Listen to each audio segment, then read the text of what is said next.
खालसा वाहिगुरू जी।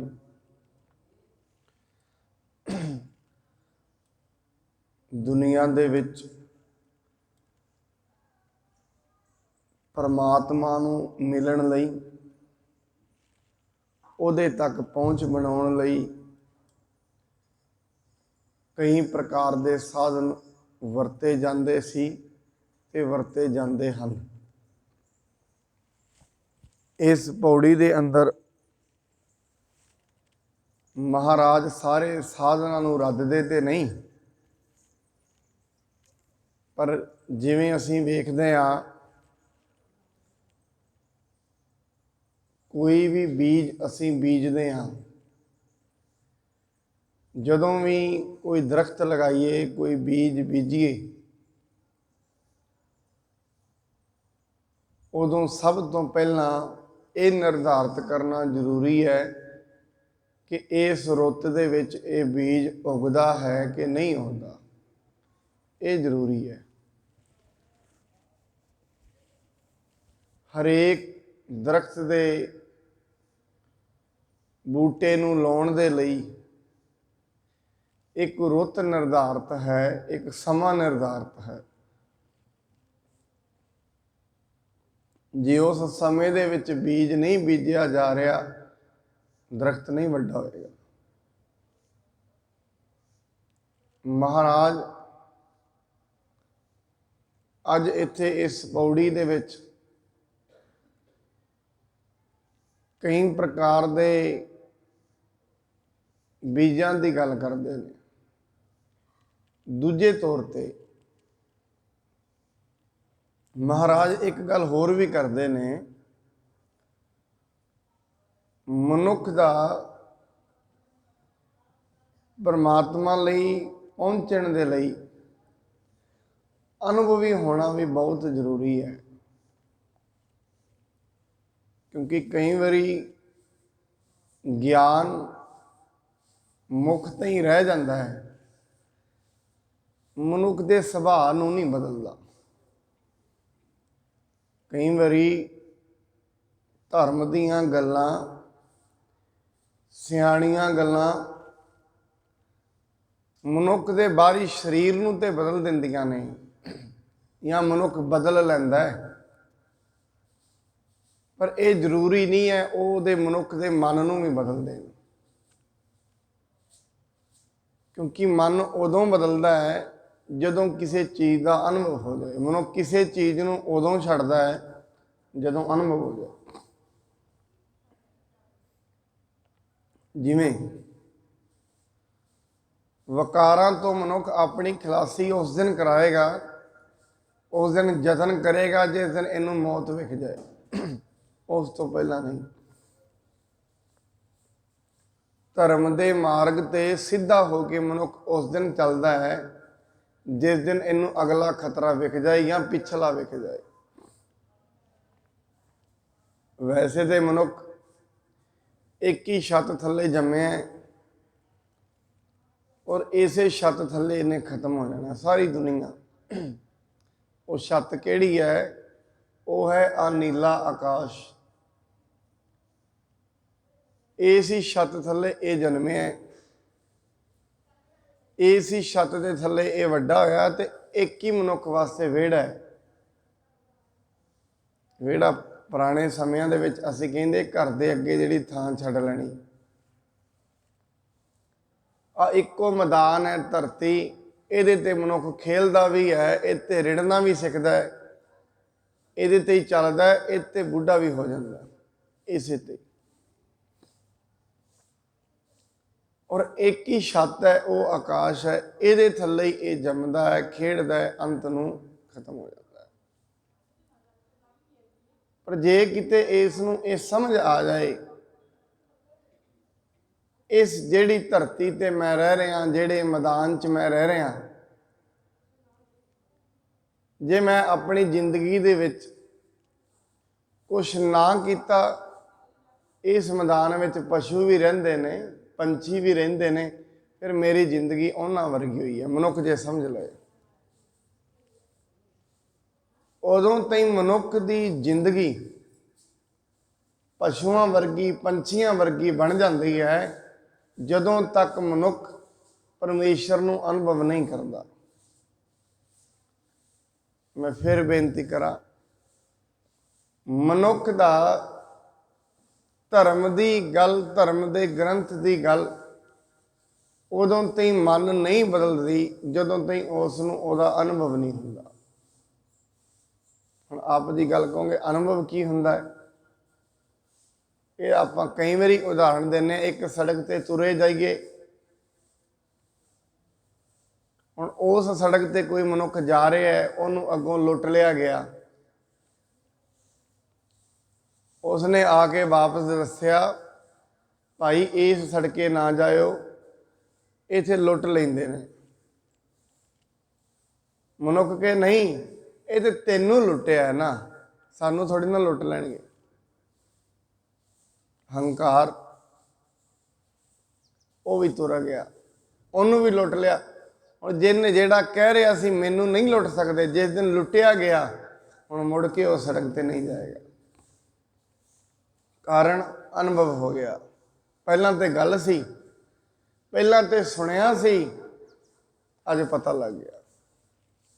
ਗੁਰਬਾਣੀ ਵਿੱਚ ਮਹਾਰਾਜ ਕਹਿੰਦੇ ਨੇ ਹਜੇ ਤੇ ਮਨੁੱਖ ਨਹੀਂ ਜਾਗਦਾ, ਹਜੇ ਤੇ ਪਰਮੇਸ਼ਰ ਦੀ ਬੰਦਗੀ ਨਹੀਂ ਕਰਦਾ, ਪਰ ਇਸ ਨੂੰ ਜਗਾ ਦੇਣਾ ਹੈ।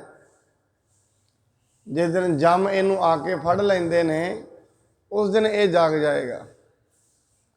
ਕਹੋ ਕਬੀਰ ਤਬ ਹੀ ਨਰ ਜਾਗੈ, ਜਮ ਕਾ ਡੰਡ ਮੂੰਡ ਮੈਂ ਲੱਗ। ਜਿਸ ਦਿਨ ਇਹਨੂੰ ਜਮਾਂ ਨੇ ਫੜਨਾ, ਇਹਦਾ ਸਰੀਰ ਖਤਮ ਹੋਣਾ ਹੈ, ਉਸ ਦਿਨ ਇਹਨੇ ਸਮਝਣਾ ਹੈ ਮੈਂ ਗਲਤ ਕਰ ਬੈਠਾ ਜ਼ਿੰਦਗੀ 'ਚ, ਮੈਂ ਤੇ ਠੱਗਿਆ ਗਿਆ, ਮੈਨੂੰ ਤੇ ਠੱਗ ਲਿਆ ਗਿਆ, ਮੈਂ ਲੁੱਟਿਆ ਗਿਆ। ਕਿਉਂ? ਕਿਹਨੇ ਲੁੱਟ ਲਿਆ? ਪੰਜ ਵੈਰੀਆਂ ਨੇ। ਕੁਛ ਕਾਮ ਨੇ ਲੁੱਟ ਲਿਆ, ਕੁਛ ਕ੍ਰੋਧ ਨੇ ਲੁੱਟ ਲਿਆ। ਲੁੱਟਿਆ ਕੀ? ਧਿਆਨ। ਮਨੁੱਖ ਦਾ ਲੁੱਟਿਆ ਕੀ ਜਾਂਦਾ ਹੈ? ਲੁੱਟਿਆ ਜਾਂਦਾ ਹੈ ਧਿਆਨ। ਹੁਣ ਮਹਾਰਾਜ ਜੀ ਇੱਥੇ ਕਹਿੰਦੇ ਨੇ, ਅੱਜ ਦੀ ਜਿਹੜੀ ਇਹ ਪੌੜੀ, ਇਹਦੇ ਵਿੱਚ ਗੱਲ ਸਾਰੀ ਇਹੀ ਕਰ ਰਹੇ ਨੇ ਮਹਾਰਾਜ। ਕਈ ਵਾਰੀ ਮਨੁੱਖ ਮੁੱਖ ਤੋਂ ਧਰਮ ਦੀਆਂ ਗੱਲਾਂ ਕਰਦਾ, ਸਰੀਰ ਤੇ ਧਾਰਮਿਕ ਲਿਬਾਸ ਹੁੰਦਾ ਹੈ, ਅੰਦਰ ਧਰਮ ਦਾ ਅਨੁਭਵ ਨਹੀਂ ਹੁੰਦਾ। ਗੁਰੂ ਨਾਨਕ ਦੇਵ ਜੀ ਮਹਾਰਾਜ ਦੀ ਜ਼ਿੰਦਗੀ ਜਦੋਂ ਅਸੀਂ ਇਤਿਹਾਸ ਪੜ੍ਹਦੇ ਹਾਂ, ਦੋ ਵਾਰਤਾਵਾਂ ਮੈਂ ਆਪ ਜੀ ਦੇ ਨਾਲ ਸਾਂਝੀਆਂ ਕਰਨੀਆਂ ਚਾਹੁੰਦਾ। ਮਹਾਰਾਜ ਹਰਿਦੁਆਰ ਵੱਲ ਨੂੰ ਗਏ, ਉੱਥੇ ਇੱਕ ਪੰਡਿਤ ਜੀ ਬੈਠੇ ਨੇ, ਅੱਗੇ ਉਹਨਾਂ ਕਣਮੰਡਲ ਰੱਖਿਆ, ਅੱਖਾਂ ਬੰਦ ਨੇ। ਜਿੰਨੀ ਵੀ ਦੁਨੀਆ ਆ ਰਹੀ ਹੈ, ਸਾਰੀ ਦੁਨੀਆ ਨੂੰ ਇੱਕੋ ਗੱਲ ਕਹਿੰਦੇ ਨੇ, ਮੈਨੂੰ ਤਰਲੋਕੀ ਦੇ ਦਰਸ਼ਨ ਹੋ ਰਹੇ ਨੇ। ਮੈਨੂੰ ਕੁਛ ਵੀ ਪੁੱਛ ਲਓ, ਮੈਨੂੰ ਤਰਲੋਕੀ ਦੇ ਦਰਸ਼ਨ ਹੋ ਰਹੇ ਨੇ। ਥੱਲੇ ਪਿਆਲ ਵਿੱਚ ਕੀ ਹੈ, ਧਰਤੀ ਦੇ ਥੱਲੇ ਕੀ ਹੈ, ਇਹ ਵੀ ਮੈਨੂੰ ਪਤਾ ਹੈ। ਆਕਾਸ਼ ਦੇ ਉੱਤੇ ਕੀ ਹੈ, ਇਹ ਵੀ ਮੈਨੂੰ ਪਤਾ ਹੈ। ਪਰ ਗੁਰੂ ਸਾਹਿਬ ਘਟ ਘਟ ਕੇ ਅੰਦਰ ਕੀ ਜਾਣ। ਗੁਰੂ ਤੇ ਜਾਣਦੇ ਨੇ ਵੀ ਇਹਨੂੰ ਹੋ ਰਹੇ ਨੇ ਕਿ ਨਹੀਂ ਹੋ ਰਹੇ।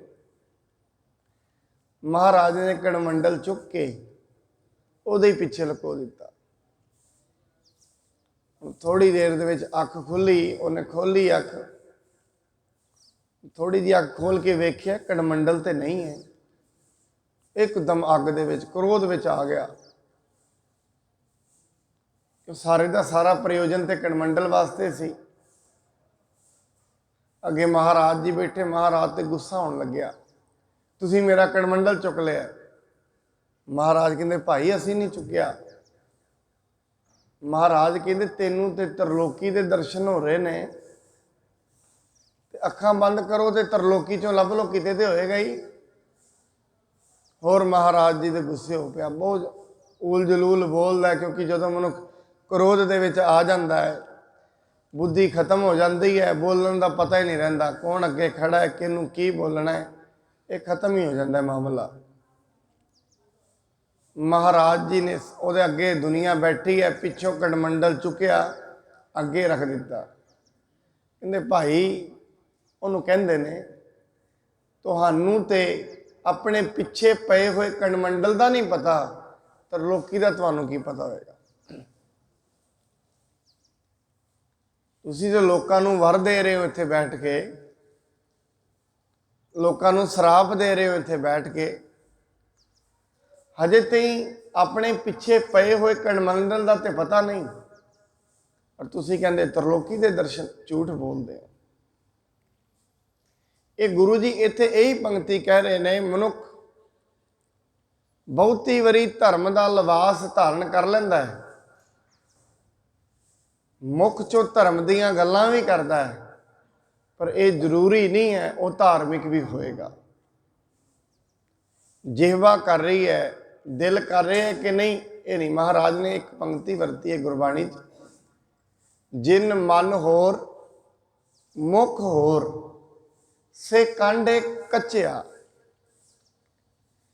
ਜਦੋਂ ਤਾਈਂ ਗੁਰੂ ਦੀ ਕਹੀ ਹੋਈ ਗੱਲ, ਜਦੋਂ ਤਾਈਂ ਪਰਮੇਸ਼ਰ ਦੀ, ਗੁਰੂ ਦੀ ਕਹੀ ਹੋਈ ਗੱਲ ਮਨੁੱਖ ਨੂੰ ਅਨੁਭਵ ਨਹੀਂ ਨਾ ਹੋ ਜਾਂਦੀ, ਉਦੋਂ ਤਾਈਂ ਮਨੁੱਖ ਧਾਰਮਿਕ ਨਹੀਂ ਬਣਦਾ। ਜਦੋਂ ਤਾਈਂ ਇਹ ਸੁਰਤ ਤੁਰਦੀ ਨਹੀਂ ਨਾ, ਉਦੋਂ ਤਾਈਂ ਧਾਰਮਿਕਤਾ ਨਹੀਂ ਆਉਂਦੀ। ਹਜੇ ਰਸਨਾ ਤੇ ਧਾਰਮਿਕਤਾ ਹੈ, ਹਜੇ ਕਰਮਾਂ ਦੇ ਵਿੱਚ ਧਰਮ ਨਹੀਂ ਹੈ, ਹਜੇ ਬੋਲਾਂ ਵਿੱਚ ਧਰਮ ਨਹੀਂ ਹੈ, ਕੰਨਾਂ ਵਿੱਚ ਜੋ ਸੁਣ ਰਿਹਾ ਉਹ ਧਾਰਮਿਕ ਨਹੀਂ ਹੈ। ਹਾਂ, ਰਸਨਾ ਜ਼ਰੂਰ ਧਰਮ ਦੀ ਗੱਲ ਕਰਦੇ। ਮਹਾਰਾਜ ਕਹਿੰਦੇ ਜਾਪ ਤਾਪ ਗਿਆਨ ਸਭ ਧਿਆਨ। ਜਾਪ ਕਹਿੰਦੇ ਨੇ ਕਿਸੇ ਵੀ ਦੇਵੀ ਦੇਵਤੇ ਦਾ ਕੋਈ ਮੰਤਰ ਲੈਣਾ, ਉਹਨੂੰ ਬਾਰ-ਬਾਰ ਜਪਣਾ। ਫਿਰ ਕਹਿੰਦੇ ਤਾਪ, ਪਹਿਲਾਂ ਧੂਣੀਆਂ ਲਾ ਲੈਂਦੇ ਸਨ ਆਪਣੇ ਕੋਲ ਯੋਗੀ ਲੋਕ, ਹੋਰ ਵੀ ਜਿਹੜੇ ਸੰਨਿਆਸੀ, ਉਹ ਤਾਂ ਲਾਉਂਦੇ ਸਨ ਵੀ ਜਿਹੜੀਆਂ ਸਾਡੀਆਂ ਸਰੀਰਕ ਇੰਦਰੀਆਂ ਨੇ ਇਹ ਕਿਤੇ ਮਾੜੇ ਬੰਨੇ ਨਾ ਜਾਣ, ਇਹਨਾਂ ਨੂੰ ਤਪਾਵਾਂਗੇ, ਇਹਨਾਂ ਦੇ ਉੱਤੇ ਪ੍ਰੈਸ਼ਰ ਪਾਵਾਂਗੇ, ਮਨ ਗਲਤ ਨਾ ਸੋਚੇ। ਫਿਰ ਕਹਿੰਦੇ ਨੇ ਗਿਆਨ, ਧਰਮ ਦੀਆਂ ਗੱਲਾਂ ਕਰਨੀਆਂ, ਸਭ ਧਿਆਨ। ਧਿਆਨ ਦੀਆਂ ਬੜੀਆਂ ਵਿਧੀਆਂ ਅੱਜ ਵੀ ਉਜਾਗਰ ਨੇ। ਧਿਆਨ ਦਾ ਮਤਲਬ ਹੁੰਦਾ ਹੈ ਕਿਸੇ ਇੱਕ ਮਨੁੱਖ ਦੀ ਪ੍ਰਤਿਮਾ ਆਪਣੇ ਅੱਗੇ ਬਣਾ ਕੇ, ਕਿਸੇ ਦੇਵਤੇ ਦੀ, ਦੇਵੀ ਦੀ, ਉਹਦੇ ਗੁਣ ਚੇਤੇ ਕਰਨੇ, ਇਹਨੂੰ ਕਹਿੰਦੇ ਨੇ ਧਿਆਨ ਦੀ ਵਿਧੀ। ਬਾਰ-ਬਾਰ ਕਿਸੇ ਦੇ ਗੁਣ ਚੇਤੇ ਕਰਨੇ, ਅੱਖਾਂ ਬੰਦ ਕਰ ਲੈਣੀਆਂ, ਬਾਰ-ਬਾਰ ਉਹਦੇ ਗੁਣ ਚੇਤੇ ਕਰਨੇ, ਇਹਨੂੰ ਕਹਿੰਦੇ ਨੇ ਧਿਆਨ ਲਾਉਣਾ। ਅੱਜ ਵੀ ਇਹਨੂੰ ਇੰਗਲਿਸ਼ ਦੇ ਵਿੱਚ ਮੈਡੀਟੇਸ਼ਨ ਕਿਹਾ ਜਾਂਦਾ ਹੈ। ਕਈ ਤਰੀਕਿਆਂ ਦੀਆਂ ਇਹ ਵਿਧੀਆਂ ਨੇ, ਸ਼ਿਵ ਸੂਤਰੇ, ਹੋਰ ਵੀ ਕਈ ਐਸੀਆਂ ਵਿਧੀਆਂ ਨੇ ਜਿਹੜੀਆਂ ਧਿਆਨ ਦੀਆਂ ਵਿਧੀਆਂ ਜਿਨ੍ਹਾਂ ਨੂੰ ਕਿਹਾ ਜਾਂਦਾ ਹੈ। ਖਟ ਸ਼ਾਸਤਰ ਸਿਮਰਿਤ ਵਖਿਆਨ, 6 ਸ਼ਾਸਤਰ ਅਤੇ ਸਿਮਰਤੀਆਂ ਦਾ ਵਖਿਆਨ ਕਰਨਾ। 27 ਸਿਮਰਤੀਆਂ ਨੇ, ਉਹਨਾਂ ਦੀ ਕਥਾ ਕਰਨੀ, ਉਹਨਾਂ ਦੀਆਂ ਗੱਲਾਂ ਕਰਨੀਆਂ, ਉਹਨਾਂ ਬਾਰੇ ਦੱਸਣਾ। ਯੋਗ ਅਭਿਆਸ, ਯੋਗਾ ਅਭਿਆਸ ਕਰਨਾ। ਕਰਮ ਧਰਮ ਕਿਰਿਆ, ਤੇ ਧਾਰਮਿਕ ਕਿਰਿਆਵਾਂ ਕਰਨੀਆਂ।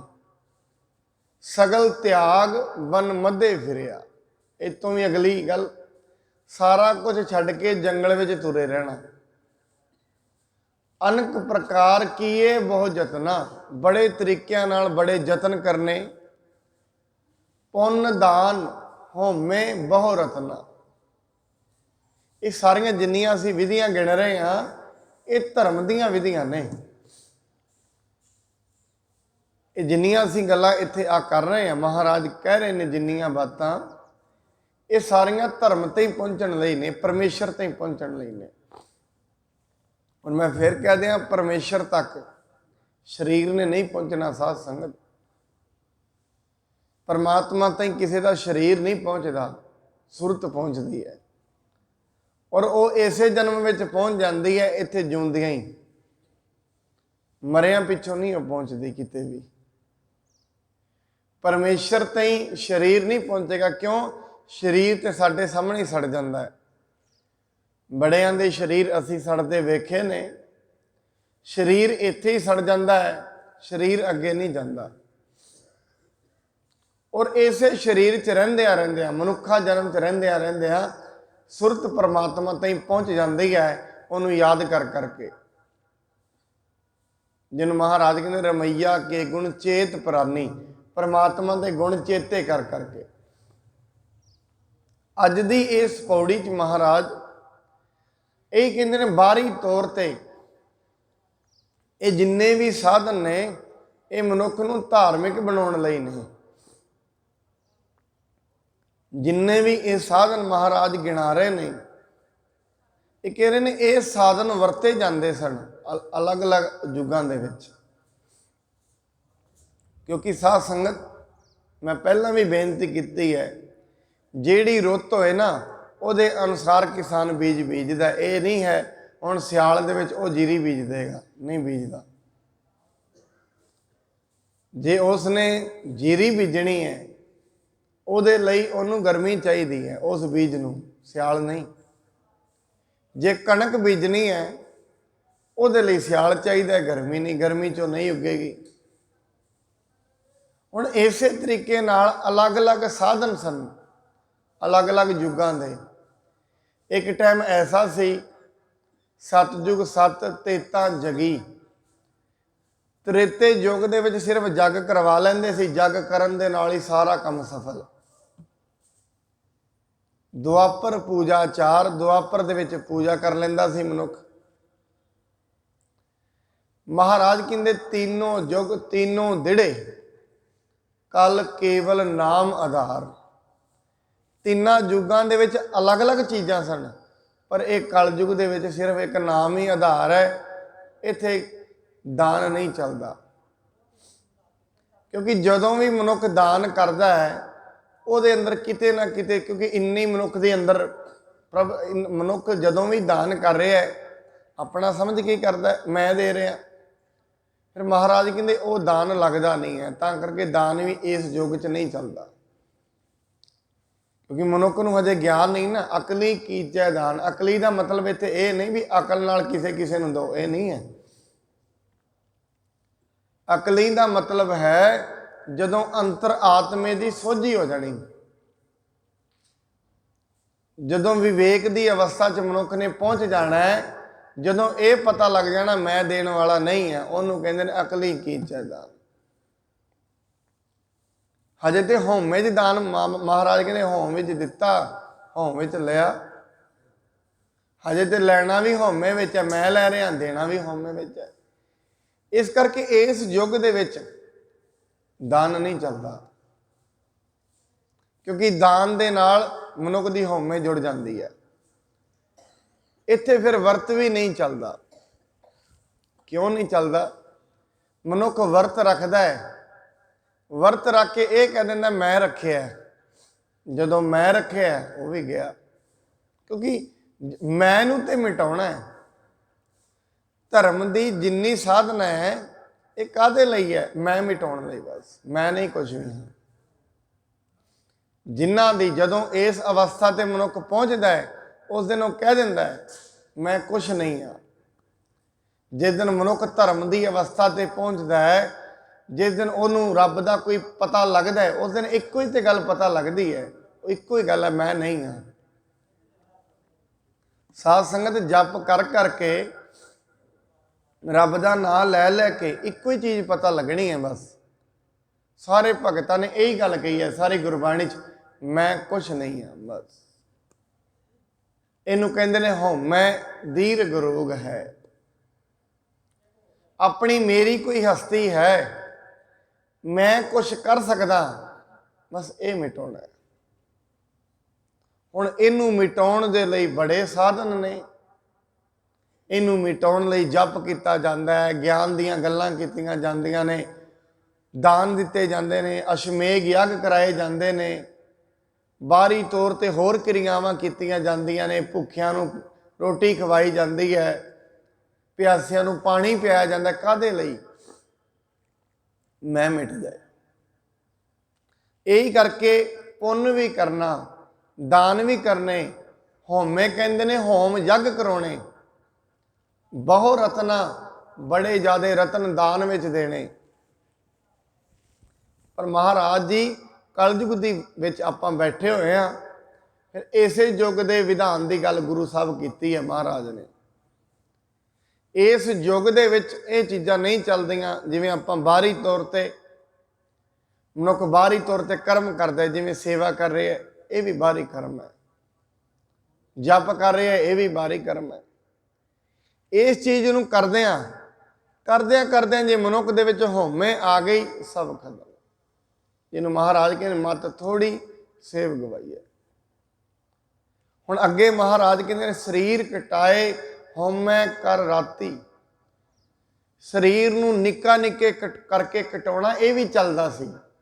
अग बाल लैनी, शरीर नूं छोटा छोटा करके दिनां दिनां दे विच वड्ड वड्ड के अग विच सुट्टी जाना, काहदे लई? हौमे खत्म हो जाए,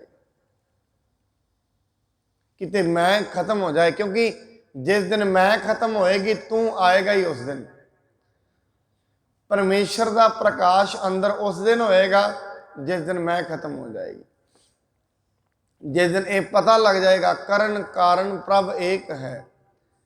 हजे तई मनुख नूं चिंता है, मनुख चिंताग्रस्त है, ਇਹਦਾ एक ही कारण है साध संगत, इन्हें अपनी वख हस्ती बनाई हुई है। ये परमात्मा तो इलावा एक हस्ती बना के बैठा, मैं कर सकदा। महाराज तो ये कहते मत जानो किसी क्या कुछ हाथ है, सब करे कराया। इत्थे ते किसी नूं बीमारी भी लगती है, परमात्मा तो बिना नहीं लगती, ਉਹਦੇ हुक्म च ही लगती है। महाराज नूं कहंदे ने केतियां दुख भूख सद मार, ए पैदात तेरी दाता। कईयां नूं हमेशा ही भुख है, हमेशा ही दुख है, ਉਹਦਾ ਇੱਕੋ ਇੱਕ ही कारण है। वो कारण की है? परमेश्वर नूं भुलना। जिवें जिवें मनुख परमेश्वर नूं भुलदा जांदा है, दुख ਉਹਦੇ नाल ही लगे रहिंदे ने, और फिर मनुख दुखों का इलाज बाहरों करवाउंदा है।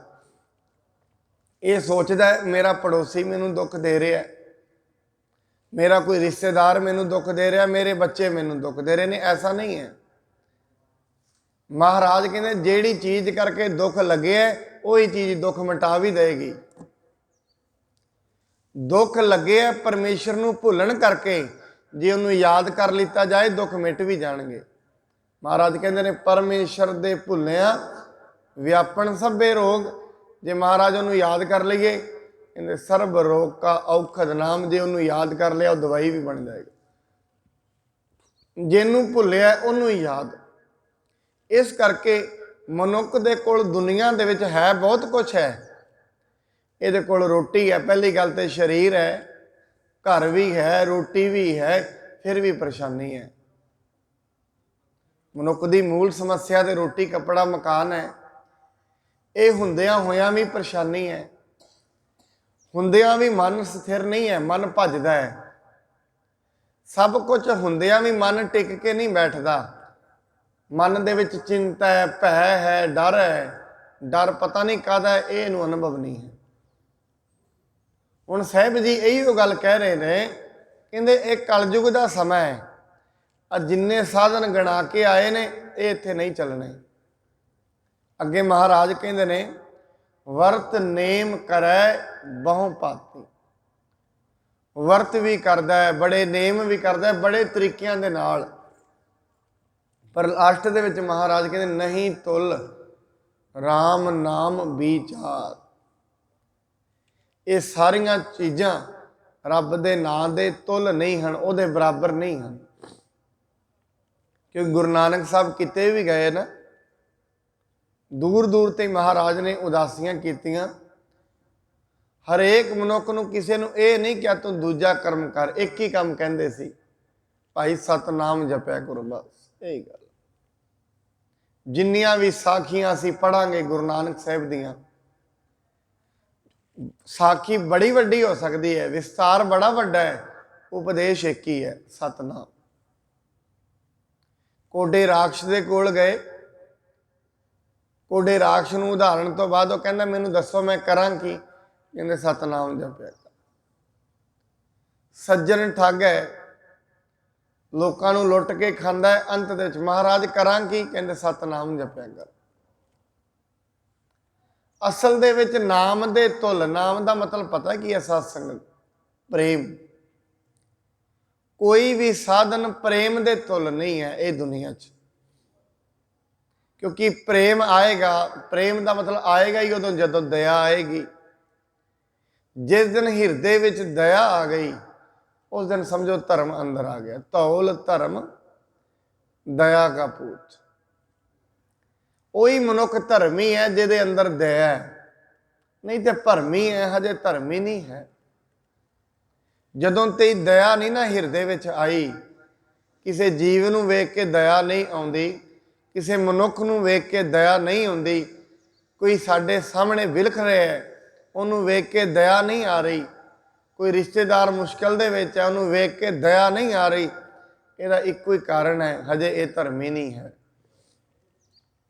ਹਜੇ ਇਹਦੇ ਕੋਲ ਚਿੰਨ੍ਹ ਨੇ ਧਰਮ ਦੇ, ਇਹ ਧਰਮੀ ਨਹੀਂ ਹੈ। ਉੱਤੋਂ ਭਾਵੇਂ ਜਿੰਨੇ ਮਰਜ਼ੀ ਕਰਮ ਕਰੀ ਜਾਏ, ਮਹਾਰਾਜ ਗਿਣਾਈ ਆਏ ਨੇ, ਵਰਤ ਵੀ ਕਰੀ ਜਾਏ, ਨੇਮ ਵੀ ਕਰੀ ਜਾਏ, ਸਾਰਾ ਕੁਝ ਹੀ ਕਰੀ ਜਾਏ, ਪਰ ਧਰਮੀ ਨਹੀਂ ਹੋ ਸਕਦਾ ਮਨੁੱਖ। ਧਰਮ ਕਦੋਂ ਹੈ? ਧਰਮ ਉਸ ਦਿਨ ਹੈ ਜਿਸ ਦਿਨ ਪ੍ਰੇਮ ਜਾਗ ਗਿਆ, ਜਿਸ ਦਿਨ ਹਿਰਦੇ ਵਿੱਚ ਦਇਆ ਆ ਗਈ। ਇਹਨੂੰ ਕਹਿੰਦੇ ਨੇ ਰਾਮ ਨਾਮ ਵਿਚਾਰ। ਹੁਣ ਵਿਚਾਰ ਦੀ ਤੇ ਮਹਾਰਾਜ ਗੱਲ ਕਰ ਹੀ ਆਏ ਨੇ ਉੱਤੇ। ਜਿਨੇ ਸ਼ਾਸਤਰ ਪੜ੍ਹੇ ਨੇ, ਸਿਮਰਤੀਆਂ ਪੜ੍ਹੀਆਂ ਨੇ, ਕਿ ਉਹ ਵਿਚਾਰਸ਼ੀਲ ਨਹੀਂ ਹੋਏਗਾ? ਹੋਏਗਾ। ਇੱਥੇ ਮਤਲਬ ਇਹ ਹੀ ਹੈ, ਪਰਮੇਸ਼ਰ ਦਾ ਪ੍ਰੇਮ ਅੰਦਰ ਉੱਠ ਜਾਣਾ। ਜਿਸ ਅੰਦਰ ਪਰਮੇਸ਼ਰ ਦਾ ਪ੍ਰੇਮ ਆ ਗਿਆ ਉਹਨੂੰ ਫਿਰ ਪਰਮੇਸ਼ਰ ਹਰੇਕ ਕਿਸੇ 'ਚ ਵਿਖਦਾ ਹੈ। ਗੁਰਬਾਣੀ ਤੇ ਇਹ ਕਹਿੰਦੀ ਹੈ, ਫਿਰ ਉਹ ਆਪਣਾ ਵਿਗਾੜ ਲੈਂਦਾ, ਦੂਜੇ ਦਾ ਸਵਾਰ ਦਿੰਦਾ ਹੈ, ਕਿਉਂ? ਪ੍ਰੇਮ ਆ ਗਿਆ ਅੰਦਰ।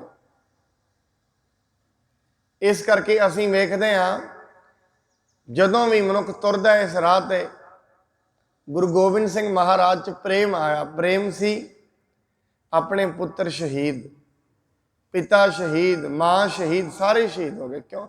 ਪ੍ਰੇਮ ਹੈ ਦੁਨੀਆ ਦਾ ਅੰਦਰ। ਔਰ ਪ੍ਰੇਮ ਦੀ ਮਹਾਰਾਜ ਨੇ ਆਪ ਕਿਹਾ, ਸਾਚ ਕਹੋ ਸੁਨ ਲਿਓ ਸਭੈ, ਜਿਨ ਪ੍ਰੇਮ ਕੀਓ ਤਿਨ ਹੀ ਪ੍ਰਭ ਪਾਏ। ਬਾਰ ਬਾਰ ਨਾਮ ਜਪਣਾ, ਬਾਰ ਬਾਰ ਸੇਵਾ ਧਰਮ ਕਰਨਾ। ਜਿੰਨੇ ਵੀ ਅਸੀਂ ਇਹ ਕਰਮ ਕਰ ਰਹੇ ਹਾਂ, ਇਹਨਾਂ ਕਰਮਾਂ ਦਾ ਮਨੋਰਥ ਇੱਕ ਹੀ ਹੈ, ਕਿਤੇ ਅੰਦਰ ਪ੍ਰੇਮ ਆ ਜਾਏ, ਪਰਮਾਤਮਾ ਦਾ ਪ੍ਰੇਮ। ਇਹ ਨਹੀਂ ਪਰਮਾਤਮਾ ਦਾ ਪ੍ਰੇਮ ਜਦੋਂ ਆਏਗਾ ਉਹ ਕਿਤੇ ਅੱਡ ਬੈਠਾ, ਇਹ ਨਹੀਂ। ਜਿਸ ਦਿਨ ਉਹਦਾ ਪ੍ਰੇਮ ਆਏਗਾ ਉਸ ਮਨੁੱਖ ਨੂੰ ਸਾਰੀ ਦੁਨੀਆ ਹੀ ਫਿਰ ਚੰਗੀ ਲੱਗਦੀ ਹੈ। ਉਹ ਕਹਿੰਦਾ, ਵਿਸਰ ਗਈ ਸਭ ਤਾਤ ਪਰਾਈ, ਜਬ ਤੇ ਸਾਧ ਸੰਗਤ ਮੋਹ ਪਾਈ, ਨਾ ਕੋ ਵੈਰੀ ਨਹੀਂ ਬੇਗਾਨਾ, ਸਗਲ ਸੰਗ ਹਮਕੋ ਬਣ ਆਈ। ਹੁਣ ਮੇਰਾ ਕੋਈ ਵੈਰੀ ਨਹੀਂ ਹੈ, ਹੁਣ ਮੇਰਾ ਕੋਈ ਮਿੱਤਰ ਵੀ ਨਹੀਂ ਹੈ, ਸਾਰੇ ਹੀ ਆਪਣੇ ਨੇ। ਹਜੇ ਤੇ ਮਨੁੱਖ ਅੰਦਰ ਦੀਵਾਰਾਂ ਨੇ, ਕੋਈ ਤੇ ਮਿੱਤਰ ਦੀ ਦੀਵਾਰ ਹੈ, ਕੋਈ ਵੈਰੀ ਦੀ ਵੀ ਦੀਵਾਰ ਹੈ। ਇਹ ਜਿਹੜੀਆਂ ਦੀਵਾਰਾਂ ਨੇ ਇਹ ਹੀ ਪਰੇਸ਼ਾਨ ਕਰਦੀਆਂ ਨੇ। ਛੱਤ ਇੱਕ ਹੈ, ਮੈਂ ਫਿਰ ਕਹਿ ਦਿਆਂ, ਛੱਤ ਇੱਕ ਹੈ, ਥੱਲੇ ਮੈਦਾਨ ਵੀ ਇੱਕ ਹੈ, ਵੰਡੀਆਂ ਮਨੁੱਖ ਵਿੱਚ ਨੇ। ਮਨੁੱਖ ਇੱਕੋ, ਜਿੰਨੇ ਵੀ ਮਨੁੱਖ ਨੇ ਕਿਸੇ ਵੀ ਧਰਮ ਤੋਂ ਸੰਬੰਧ ਰੱਖਦੇ ਨੇ, ਸੰਬੰਧ ਇੱਥੇ ਹੀ ਆ ਕੇ ਬਣਿਆ ਧਰਮ ਨਾਲ। ਪਹਿਲਾਂ ਤੇ ਮਨੁੱਖ ਦਾ ਸੰਬੰਧ ਪਰਮਾਤਮਾ ਨਾਲ ਹੀ ਹੁੰਦਾ ਹੈ। ਇੱਕ ਹੀ ਛੱਤ ਦੇ ਥੱਲੇ ਵੱਡੇ ਹੋਏ ਨੇ। ਉਹ ਛੱਤ ਕਿਹੜੀ ਹੈ? ਆਕਾਸ਼। ਥੱਲੇ ਆ ਕੇ ਇੱਕ ਹੀ ਮੈਦਾਨ ਹੈ, ਧਰਤੀ। ਇਹਨੂੰ ਪੀਸਾਂ ਦੇ ਵਿੱਚ ਵੰਡਿਆ ਮਨੁੱਖ ਨੇ, ਪਰਮਾਤਮਾ ਨੇ ਨਹੀਂ ਵੰਡਿਆ। ਅਮਰੀਕਾ ਪਰਮਾਤਮਾ ਨੇ ਨਹੀਂ ਬਣਾਇਆ। ਭਾਰਤ ਨੂੰ ਭਾਰਤ ਪਰਮਾਤਮਾ ਨੇ ਨਹੀਂ ਨਾਮ ਦਿੱਤਾ, ਬੰਦਿਆਂ ਨੇ ਦਿੱਤਾ ਹੈ। ਜਿੰਨੇ ਵੀ ਦੇਸ਼ ਬਣੇ ਨੇ, ਧਰਤੀ ਨੂੰ ਵੰਡਿਆ ਮਨੁੱਖਾਂ ਨੇ ਵੰਡਿਆ, ਪਾਣੀ ਨੂੰ ਵੰਡਿਆ ਮਨੁੱਖਾਂ ਨੇ ਵੰਡਿਆ, ਰੱਬ ਨੇ ਨਹੀਂ ਵੰਡਿਆ। ਬਸ ਇੱਕ ਹਵਾ ਹੈ ਜਿਹੜੀ ਵੰਡੀ ਨਹੀਂ ਜਾਂਦੀ। ਬਸ ਨਾ ਸੂਰਜ ਵੰਡਿਆ ਜਾਂਦਾ ਹੈ, ਨਾ ਹਵਾ ਵੰਡੀ ਜਾਂਦੀ ਹੈ। ਇਹ ਨਹੀਂ, ਨਾ ਆਕਾਸ਼ ਵੰਡਿਆ ਗਿਆ। ਇਹ ਨਹੀਂ ਕਹਿ ਸਕਦੇ ਵੀ ਆਕਾਸ਼ ਵੀ ਵੰਡਿਆ ਹੋਇਆ ਹੈ। ਇਹ ਵੀ ਮੈਂ ਪੜ੍ਹ ਰਿਹਾ ਸੀ, ਕਹਿੰਦੇ ਆਕਾਸ਼ ਹੀ ਵੰਡਿਆ ਹੈ। ਇਹ ਉਤਲੀ ਜਿਹੜੀ ਲਾਈਨ ਹੈ ਪਾਕਿਸਤਾਨ ਦੇ ਉੱਤੋਂ ਦੀ, ਉਸ ਆਕਾਸ਼ ਦੇ ਵਿੱਚੋਂ ਦੀ ਇੰਡੀਆ ਵਾਲਾ ਜਹਾਜ਼ ਬਿਨਾਂ ਪਰਮਿਸ਼ਨ ਤੋਂ ਨਹੀਂ ਜਾ ਸਕਦਾ। ਇਹ ਵੀ ਵੰਡਿਆ ਹੋਇਆ। ਮਨੁੱਖ ਨੇ ਵੰਡੀਆਂ ਪਾਈਆਂ ਨੇ। ਜਿਹੜਾ ਅੰਦਰੋਂ ਵੰਡਿਆ ਹੋਇਆ ਹੈ ਉਹ ਬਾਹਰ ਵੀ ਵੰਡੀਆਂ ਪਾਏਗਾ। ਜਿਹੜਾ ਅੰਦਰੋਂ ਜੁੜ ਗਿਆ ਹੈ ਉਹ ਬਾਹਰ ਵੀ ਜੋੜਨ ਦੀ ਗੱਲ ਕਰੇਗਾ। ਬਸ ਜਿਹਦਾ ਹਜੇ ਅੰਦਰ ਮਨ ਟੁੱਟਿਆ ਹੋਇਆ ਹੈ, ਜਿਹਨੇ ਹਜੇ ਧਰਮ ਨੂੰ ਦਿਮਾਗੀ ਤੌਰ ਤੇ ਸਮਝਿਆ ਹੈ, ਉਹ ਬੜਾ ਲੜਦਾ ਹੈ, ਧਰਮ ਦੇ ਨਾਂ ਤੇ ਲੜਦਾ ਹੈ। गल मुख चों प्रेम दी करदा है, लड़ाई धर्म के नां ते करदा है। महाराज कहंदे जिन्ने भी जाप करने, जिन्ने भी तप करने, सारियां दा इक्को ही प्रयोजन है। प्रयोजन की है? सिर्फ प्रेम, परमात्मा नाल प्रेम। भाव पता लग जाए परमात्मा है। जिस दिन ओदा पता लग गया ना साध संगत, उस दिन क्यों चिंता ही कुछ नहीं, ये पता लग जाएगा जो कुछ मैनू मिले मेरे कर्मां दा मिले। बस दद्दा दोष ना देऊं किसे, दोष कर्मा अपने। उस दिन ये पता लग जाता है। हजे तई मनुख अपने कर्मां दा दोष किसी नूं भी दिंदा, अपने घर दे जीआं नूं दिंदा, अपने परिवार वालियां नूं दिंदा है, अपने गवांढियां नूं पड़ोसियां नूं दिंदा है, अपने शहर वालियां नूं दिंदा है, अपने राज्य वालियां नूं दिंदा है, देश वालियां नूं दिंदा है। महाराज कहते जिस दिन रब दा पता लगेगा उस दिन एक ही गल कहेगा, दद्दा दोष ना देऊं किसे, दोष कर्मा अपने। जो मैं किया सो मैं पाया, दोष ना दीजै अवर जना। किसी होर नूं दोष देने की लोड़ नहीं। क्यों? परमेश्वर की समझ आ गई। इत्थे जो कुछ भी मिल रहा है आपो अपने कर्मां दा मिल रहा है। जो जो किसी के कर्म ने, परमेश्वर की समझ आउंदियां ये सबर आ जाता है मनुख विच। जिस दिन परमात्मा नेड़े आ गया उस मनुख की एक ही पछाण है, वह सबर वाला होएगा, संतोखी होएगा, दयावान होएगा। जिस दे विच दया नहीं है, भरम ते है धर्म नहीं है। महाराज ने जपजी साहब च कहा, धौल धर्म दया का बूट। जिथे दया का पुत्र है धर्म, ते जिथे माँ हुंदी है पुत्र उत्थे ही हुंदा है। जिथे माँ ही नहीं पुत्र क्यों होएगा? दया माँ है, धर्म बेटा है। धर्म आउंदा ही, भाव उहदे अंदर सच्चाई आउंदी उदों है जिस दिन दया आ जाए। हुण इस करके महाराज ने कहा, नानक गुरमुख नाम जपिए। महाराज एक बार नहीं तुल राम नाम विचार, नानक गुरमुख नाम जपिए एक बार। हुण आप जी कहोगे एक बार लोग कह दिता वाहेगुरु, होया तो कुछ है नहीं। ये नहीं, इत्थे एक बार का मतलब है अनुभव। एक बार का मतलब ये नहीं भी मुख चों वाहेगुरु कीता ते लो जी एक बारी जप लिया गुरु की राही, नहीं। और इत्थे शब्द वरत्या गुरमुख, गुरु की राही। गुरु की राही तुरना किहड़ा सौखा ही है? एक एक शिक्षा ते तुरना। बाणी ते कहंदी है गुरु के रास्ते ते तुरना, खन्नियों तिखी वालों निक्की एत मार्ग जाना। जदों बुद्ध बड़ी बरीक हो जाए, बड़ी गंभीर हो जाए, उस दिन मनुष्य गुरु के राह ते तुरदा है। एक बार का जपन का मतलब है अनुभव हो जाना दिलों। हजे तई धर्म दिमाग विच है, हजे तई धर्म दिमाग विच है। गुरुद्वारे आउणा, सेवा करनी दिमाग नाल, भी जे मैं आ करांगा मैनू आ मिल जाएगा, ये दिमाग कहता है। ये बुद्धि आइडिए लाउंदी है सारे, हजे दिमाग ला रहे हैं, दिल विच नहीं है। क्यों? क्यों नहीं है? अनुभव नहीं है हजे। हजे परमात्मा का एक्सपीरियंस नहीं होया। वो वसदा कित्थे है, रहिंदा कित्थे है, उहदे लक्षण की ने, उहदी किहो जिहा है परमात्मा, ये पता नहीं है जे। इनू एक बार जपन का मतलब है उहदा पता लग जाना, उहदा अनुभव हो। नहीं मनुख, महाराज कहंदे ने जिन मन होर मुख होर। ये हो सकता है मन कुछ कहंदा होए, मुख कुछ कहंदा होए। और बाणी कहती है जदों तई दिलों, दिलों मनुख उहदी गवाही भरदा है। मैं आप जी सामने ये अनुभव की गल एक उदाहरण देना। आपां कहने अनुभव की हुंदा है? नानक गुरमुख नाम जपीए एक बार। कोई मनुख चंगा है, उहदी असीं बड़ी वारी उहनूं वेखिआ, किते वो फस गया, किते कानून के शिकंजे विच आ गया, किसी ने उन्होंने पकड़ लिया। आप दी गवाही किसी मनुख की उन्हें कहते भी यदि गवाही कोई भर जाओ असीं मान जावांगे। कोई मनुख गवाही भरन लई जांदा है, उसनूं ये पता है सारी जिंदगी इन्हें मेरे सामने कोई गलत कर्म नहीं किया। ओदी गवाही भरेगा, दिलों भरेगा। क्यों? दिलों क्यों भर रहे? उन्होंने अनुभव है, ਉਸ ਨੂੰ ਪਤਾ ਹੈ, ਇਹਨੂੰ ਕਹਿੰਦੇ ਨੇ ਅਨੁਭਵ ਹੋਣਾ। ਉਸ ਨੂੰ ਪਤਾ ਹੈ ਉਹਦਾ, ਜਦੋਂ ਕਿਸੇ ਚੀਜ਼ ਦੀ ਸਮਝ ਆਉਣੀ ਉਹਨੂੰ ਕਹਿੰਦੇ ਨੇ ਅਨੁਭਵ। ਜਿਵੇਂ ਆਪਾਂ ਹੁਣੀ ਗੱਲ ਕੀਤੀ ਸੀ, ਇੱਕ ਰਾਸਤੇ ਤੇ ਜਾਈਏ, ਇੱਕ ਰਾਸਤੇ ਤੇ ਇੱਕ ਮਨੁੱਖ ਨੂੰ ਕੋਈ ਲੁੱਟ ਲਏ, ਉਹ ਆ ਕੇ ਕੀ ਕਹੇਗਾ, ਇਸ ਰਾਸਤੇ ਤੇ ਨਾ ਜਾਇਓ, ਲੁੱਟਿਆ ਜਾਂਦਾ ਹੈ। ਹੁਣ ਉਹਨੂੰ ਤੇ ਅਨੁਭਵ ਹੈ। ਜਿਹੜੇ ਦੂਜੇ ਨੇ, ਜਿੱਡੀ ਡੂੰਘਾਈ ਤੋਂ ਉਹ ਬੋਲ ਰਿਹਾ, ਦੂਜੇ ਥੋੜੀ ਨਾ ਸਮਝਣਗੇ ਉਨੀ ਡੂੰਘਾਈ ਨਾਲ। ਕਿਉਂ? ਉਹਨਾਂ ਨੂੰ ਕਿਹੜਾ ਅਨੁਭਵ ਹੈ? ਜਿੰਨੀ ਡੂੰਘਾਈ ਦੇ ਨਾਲ ਗੁਰੂ ਬੋਲਦਾ ਹੈ ਗੁਰਬਾਣੀ, ਇੰਨੀ ਡੂੰਘਾਈ ਨਾਲ ਕਥਾ ਕਰਨ ਵਾਲਾ ਥੋੜੀ ਨਾ ਬੋਲਦਾ ਹੈ, ਨਾ ਪੜਨ ਵਾਲਾ ਬੋਲਦਾ ਹੈ। ਕਿਉਂ? ਉਹਨੂੰ ਕਿਹੜਾ ਅਨੁਭਵ ਹੈ? ਗੁਰੂ ਨਾਨਕ ਸਾਹਿਬ ਕਹਿ ਰਹੇ ਨੇ, ਸੋਚੈ ਸੋਚ ਨਾ ਹੋਵਈ। ਹੁਣ ਮਹਾਰਾਜ ਕਿਹੜੇ ਰਹੱਸ ਦੇ ਵਿੱਚ ਬਹਿ ਕੇ ਬੋਲਦੇ ਨੇ? ਹੁਣ ਜਿਹੜਾ ਪੜ੍ਹ ਰਿਹਾ ਉਹ ਥੋੜੀ ਨਾ ਉਹਨੇ ਰਹੱਸ ਹੈ, ਉਹ ਤੇ ਸਿਰਫ ਅਜੇ ਕਰਮ ਕਰ ਰਿਹਾ। ਸੋਚਿਆ ਸੋਚਣਾ ਜੇ ਸੋਚੀ, ਅਜੇ ਪੜ੍ਹ ਕੇ ਅੱਗੇ ਜਾ ਰਿਹਾ, ਅਜੇ ਉਹਨੂੰ ਅਨੁਭਵ ਨਹੀਂ ਹੈ ਉਹਦਾ। ਹੁਣ ਮਹਾਰਾਜ ਦਾ ਹੁਕਮਨਾਮਾ ਅਸੀਂ ਲੈਂਦੇ ਹਾਂ, ਜਿੰਨੀ ਡੂੰਘਾਈ ਨਾਲ ਗੁਰੂ ਸਾਹਿਬ ਬੋਲਦੇ ਨੇ, ਇੰਨੀ ਡੂੰਘਾਈ ਨਾਲ ਹਰ ਕੋਈ ਥੋੜੀ ਨਾ ਬੋਲਦਾ। ਕਿਉਂ? ਗੁਰੂ ਤੇ ਅਨੁਭਵ ਵਿੱਚੋਂ ਬੋਲ ਰਿਹਾ। ਮਹਾਰਾਜ ਨੂੰ ਤੇ ਉਹ ਚੀਜ਼ ਸਾਹਮਣੇ ਵਿਖ ਰਹੀ ਹੈ। ਜਿਵੇਂ ਅਸੀਂ ਕਿਸੇ ਦੇ ਬਾਰੇ ਕਹਿੰਦੇ ਆ ਵੀ ਇਹ ਮਨੁੱਖ ਬੜਾ ਮਾੜਾ ਹੈ, ਜਦੋਂ ਉਹਨੂੰ ਮਾੜਾ ਕਹਿੰਦੇ ਆ, ਉਹਦੀ ਗਲਤੀ ਦੀ ਵੀਡੀਓ ਸਾਡੇ ਦਿਮਾਗ ਵਿੱਚ ਚੱਲਦੀ ਰਹਿੰਦੀ ਹੈ, ਤਾਂ ਕਹਿੰਦੇ ਆ ਉਹਨੂੰ। ਇਸ ਕਰਕੇ ਪ੍ਰਮਾਤਮਾ ਦਾ ਨਾਮ ਇੱਕ ਵਾਰੀ ਜਪਣ ਦਾ ਮਤਲਬ ਹੈ ਬਾਰ-ਬਾਰ ਜਪ ਕੇ, ਬਾਰ-ਬਾਰ ਜਪ ਕੇ ਉਹਦੇ ਗੁਣਾਂ ਦਾ ਪਤਾ ਲੱਗਣਾ ਸ਼ੁਰੂ ਹੋ ਜਾਣਾ। ਉਦੋਂ ਫਿਰ ਇੱਕ ਵਾਰ ਉਦੋਂ ਆਉਂਦਾ, ਉਦੋਂ ਅਨੁਭਵ ਹੁੰਦਾ, ਉਸ ਤੋਂ ਪਹਿਲਾਂ ਨਹੀਂ ਹੁੰਦਾ। ਇਸ ਕਰਕੇ ਰੱਬ ਤੇ ਹੀ ਪਹੁੰਚਣ ਲਈ ਬਾਰ-ਬਾਰ ਜਪਣਾ ਪੈਂਦਾ। ਮਹਾਰਾਜ ਬਾਣੀ 'ਚ ਕਹਿੰਦੇ, ਵੱਵਾ ਬਾਰ-ਬਾਰ ਬਿਸ਼ਨ ਸੰਭਾਰ, ਬਿਸ਼ਨ ਸੰਭਾਰ ਨਾ ਆਵੇ ਹਾਰ। ਬਿਸ਼ਨ ਨੂੰ ਦੁਬਾਰਾ ਯਾਦ ਕਰ, ਬਾਰ-ਬਾਰ ਕਰ।